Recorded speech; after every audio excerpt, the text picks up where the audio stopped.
شركة دلتا مصر لماكينات وخامات التعبئة والتغليف تقدم لكم ماكينة تعبئة عصير فراولة موديل 505.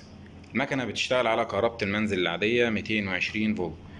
بتلحم أكياس لحام رباعي أو ثلاثي. أدي عندي أكياس اهي الماكينة عاملاها لحام ثلاثي وبرضه بتلحم رباعي. أدي عندي المنتج أهو داخل الأدوس. ده عندي الرول اللي بنجرب عليه رول شفاف. دي شكل أكياس اهي الماكينة مطلعاها. هنبدأ دلوقتي نشغل الماكينة.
ماكينة تعبئة عصير فراولة موديل 505 مقدمة لكم من شركة دلتا مصر لماكينات وخامات التعبئة والتغليف، باب الشعرية، شرح حسن مصطفى.